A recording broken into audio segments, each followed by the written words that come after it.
Hello viewers, knowledge vibes पर आपका स्वागत है।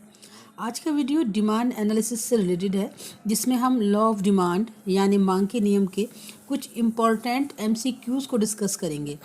इस टाइप के क्वेश्चंस पीजीटी इकोनॉमिक्स और टीजीटी सोशल साइंस में जो इको वाला पार्ट होता है उसमें बार बार पूछे जाते हैं। इसके अलावा सभी कम्पिटिटिव एग्ज़ाम्स में भी ये बार बार पूछे जाने वाले क्वेश्चंस हैं और यूजी और पीजी के स्टूडेंट्स के लिए तो ये इम्पॉर्टेंट हैं ही। तो चलो शुरू करते हैं आज का पहला क्वेश्चन। आज का हमने जो पहला क्वेश्चन लिया है वो है, निम्न में से कौन सा तत्व मांग में शामिल है। ऑप्शंस हैं वस्तु की इच्छा, एक निश्चित कीमत, निश्चित समय अवधि या फिर उपरोक्त सभी। देखिए, जब हम किसी चीज़ को ख़रीदना चाहते हैं या हमें किसी चीज़ की ज़रूरत होती है और हम उसे हासिल करना चाहते हैं तो साधारण बोलचाल में हम उसे डिमांड कहते हैं। लेकिन जब हम इकोनॉमिक्स में बात करते हैं तो किसी चीज़ को डिमांड कहने के लिए उसमें 5 तत्वों का होना ज़रूरी है। सबसे पहले है वस्तु की इच्छा, फिर एक निश्चित कीमत। जिस चीज़ की हम इच्छा कर रहे हैं, जो हम ख़रीदना चाहते हैं, उसकी बाज़ार में एक कीमत भी निश्चित होती है, या और एक है निश्चित समय अवधि। इसके अलावा 2 तत्व और आते हैं जो हैं साधन व्यय करने की तत्परता होनी चाहिए, यानी साधन मीन्स करेंसी, जो पैसा हम व्यय करने की हमारे पास तत्परता होनी चाहिए। और दूसरी बात है, जो लास्ट पॉइंट है वो है वस्तु क्रय के लिए पर्याप्त साधन भी हमारे पास उपलब्ध होने चाहिए। यानी हम अगर किसी चीज़ की डिमांड कर रहे हैं तो उसको ख़रीदने के लिए हमारे पास करेंसी या अन्य साधन उपलब्ध होने चाहिए। ये मांग के 5 तत्व होते हैं। इस के अकॉर्डिंग इस क्वेश्चन का जो सही आंसर होगा वो होगा ऑप्शन डी, उपरोक्त सभी, क्योंकि ऊपर के तीनों ऑप्शंस मांग में शामिल होते हैं। इसके अलावा 2 और हैं, इसलिए क्वेश्चन नंबर 1 का सही आंसर है उपरोक्त सभी, ऑप्शन नंबर डी। इसके बाद दूसरा है, मांग वक्र का ढाल होता है बाएं से दाएं, दाएं से बाएं, सीधी रेखा के रूप में या पड़ी रेखा के रूप में।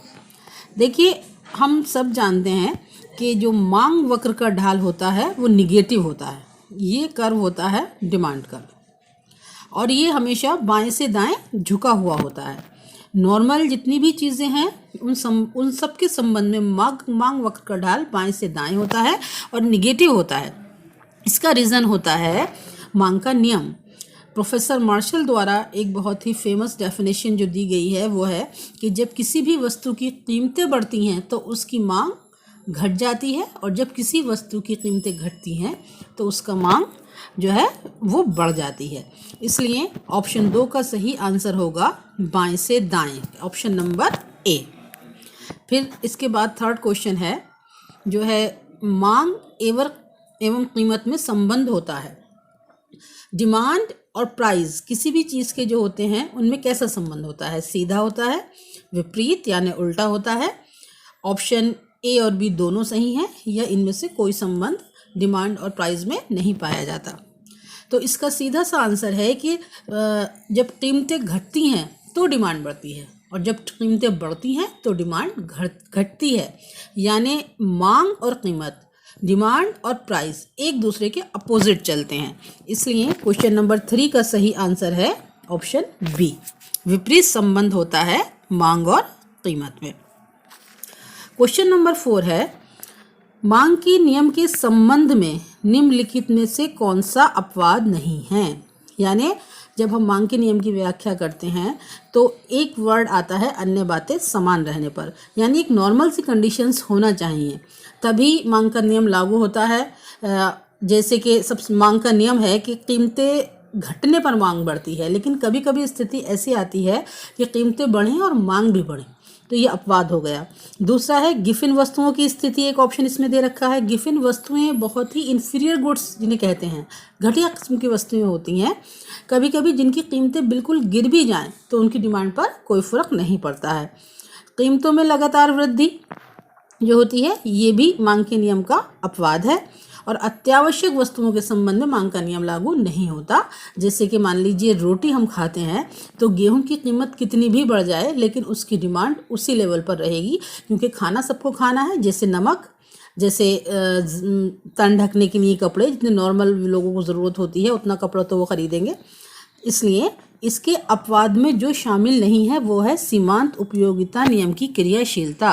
क्वेश्चन नंबर 4 का सही उत्तर है ऑप्शन नंबर ए, सीमांत उपयोगिता नियम की क्रियाशीलता, क्योंकि सीमांत उपयोगिता नियम की क्रियाशीलता की वजह से ही डिमांड का नियम जो होता है, लॉ ऑफ डिमांड लागू होता है। बाकी तीनों अपवाद हैं, सिर्फ सीमांत उपयोगिता नियम की क्रियाशीलता मांग के नियम का अपवाद नहीं है।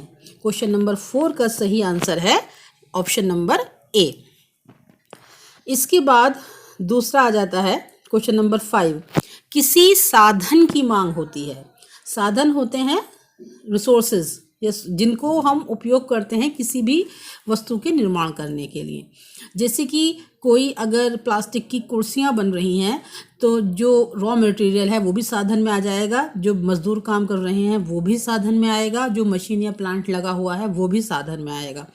तो साधनों की मांग कैसी होती है? ऑप्शन दे रखे हैं, प्रभावपूर्ण मांग है, बाजार मांग है, सामान्य मांग है, या फिर व्युत्पन्न मांग है।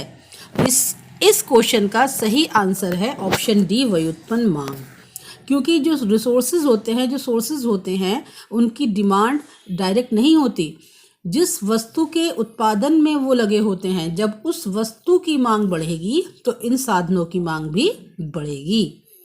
इसके बाद है क्वेश्चन नंबर 6, साधनों की मांग निर्भर करती है साधन की, यानी जो रिसोर्सेज हैं, जिन चीज़ों को हम इस्तेमाल कर रहे हैं किसी दूसरे वस्तु के उत्पादन में, उसकी मांग किस बात पर निर्भर करेगी? तो ये सीधा सा है कि उत्पादकता पर। जो साधन होते हैं उनकी उत्पादकता कितनी है, उसी पर उसकी मांग जो है वो डिपेंड करेगी। मान लीजिए आपने 2 प्लांट लगाए, अलग अलग कंपनी से ख़रीदे हैं, या अलग अलग दोनों की कार्य क्षमता है, दोनों पर एक ही चीज़ का उत्पादन हो रहा है, तो आप उस प्लांट पर काम करना पसंद करेंगे जिस प्लांट से अधिक यूनिट का प्रोडक्शन हो रहा है। इसलिए जो साधनों की मांग होती है वो हमेशा उनकी उत्पादकता पर निर्भर होती है। अब है क्वेश्चन नंबर 7, व्युत्पन्न मांग होती है, यानी जो व्युत्पन्न मांग है वो किस तरह की मांग होती है? ऑप्शन है, जब एक वस्तु की मांग प्रत्यक्ष रूप से की जाती है, वो तो सामान्य मांग या प्रभावपूर्ण मांग हो जाएगी। ऑप्शन नंबर 2 है, जब एक वस्तु की मांग स्वतः दूसरी वस्तु की मांग को जन्म दे। तीसरा ऑप्शन है, जब मांग के साथ कीमत जुड़ी हो। चौथा ऑप्शन है, उपरोक्त में से कोई नहीं। देखिए, पिछले क्वेश्चन में भी मैंने आपको बताया, व्युत्पन्न मांग वो होती है जब कोई वस्तु की हम डिमांड करते हैं तो उसकी डिमांड को पूरा करने के लिए जिन चीज़ों की मांग होगी वो सारी मांग व्युत्पन्न होगी। इसलिए क्वेश्चन नंबर 7 का जो सही जवाब है वो है ऑप्शन बी, जब वस्तु की मांग स्वतः दूसरी वस्तु की मांग को जन्म दे तब वह व्युत्पन्न मांग कहलाएगी। फिर क्वेश्चन नंबर 8 है, बहुत ही आसान सा सवाल है ये, कि बैट और बॉल किस मांग का उदाहरण है? देखिए, जो बैट बॉल है वो एक साथ खरीदे जाते हैं। अगर आप क्रिकेट खेलेंगे, अगर आपने बैट लिया है तो आपको बॉल भी लेनी है, और अगर बॉल ली है तो आपको बैट भी लेना पड़ेगा। इसलिए इन दोनों की मांग जो होती है वो है संयुक्त मांग, एक साथ इनकी मांग होती है। पूरक मांग ये नहीं कहलाएगी। पूरक मांग वो है जिन दोनों चीज़ों से एक ही जो हमारी ज़रूरत है उसकी संतुष्टि हो। जैसे कि पेन, अगर पेन में इंक डालेंगे तभी पेन चलेगा, या कार में पेट्रोल डालेंगे तभी कार चलेगी। तो ये वाली मांगे पूरक मांगों में आएंगी। लेकिन जो अलग अलग अस्तित्व रखते हैं, जैसे बैट और बॉल है, जैसे पेन और पेपर है, ये सारी जो डिमांड्स हैं ये संयुक्त मांग के अंतर्गत आती हैं। इसके बाद नेक्स्ट क्वेश्चन है, किसी वस्तु की कीमत बढ़ने पर उसकी मांग घटेगी, बढ़ती है, स्थिर रहती है, या कोई प्रभाव नहीं पड़ेगा? देखिए, जो लॉ ऑफ डिमांड है वो यही बताता है कि कीमतों के बढ़ने पर मांग घटेगी और कीमतों के घटने पर मांग बढ़ेगी। और इसी पर बेस्ड हमने एक और ऊपर क्वेश्चन किया है कि कीमत और मांग में सदैव विपरीत संबंध होता है। तो उस आधार पर हम कह सकते हैं कि जब वस्तु की कीमतें बढ़ेंगी तो उनकी मांग हमेशा घटेगी। इसलिए क्वेश्चन नंबर 9 के लिए सही आंसर है ऑप्शन ए। फिर आज का लास्ट क्वेश्चन, किसी वस्तु की कीमत निर्धारित होती है। देखिए, किसी भी वस्तु की जो कीमत है वो बाज़ार की शक्तियों पर डिपेंड होती है, मेनली मांग और पूर्ति पर। किसी वस्तु की मांग कितनी की जा रही है और उसकी बाज़ार में सप्लाई या पूर्ति कितनी है, इसी के आधार पर उस वस्तु की कीमत निर्धारित होगी। अगर डिमांड ज़्यादा है और पूर्ति बहुत यानी सप्लाई बहुत कम है, प्रोडक्शन बहुत कम है, तो कीमतें बहुत ऊंची होंगी, क्योंकि जब चीज़ें कम होंगी और ख़रीदने वालों की तादाद ज़्यादा होगी तो जिस पे जितना ज़्यादा पैसा होगा वो उस चीज़ को पहले ख़रीद लेगा।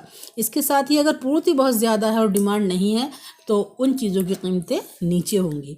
किसी भी वस्तु की कीमत का निर्धारण बाज़ार में उस बिंदु पर होता है जिस बिंदु पर उस वस्तु की मांग और पूर्ति बराबर हो, जिसको ब्रेक इवन पॉइंट कहते हैं। जैसे ये देखिए, ये होता है डिमांड कर्व और ये होता है सप्लाई कर्व।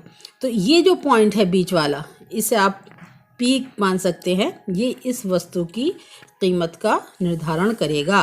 ये देखिए, अगर इस डायग्राम के अकॉर्डिंग आप देखें तो ये डिमांड कर्व है और ये सप्लाई कर्व है। ये नीचे आउटपुट दिखाया जाता है और साइड में प्राइस दिखाया जाता है। तो OQ उत्पादन को बेचने के लिए OP जो है कीमत निर्धारित होगी। इसलिए हम कह सकते हैं कि किसी वस्तु की कीमत के निर्धारित के लिए मांग और पूर्ति का संतुलन ज़रूरी है, और अब मांग और पूर्ति ही किसी वस्तु की कीमत को निर्धारित करती हैं। तो ये थे डिमांड एनालिसिस से रिलेटेड कुछ इम्पोर्टेंट क्वेश्चंस। अगर आपको हमारा वीडियो पसंद आया हो तो इस वीडियो को लाइक और हमारे चैनल को सब्सक्राइब ज़रूर करें। Thank you.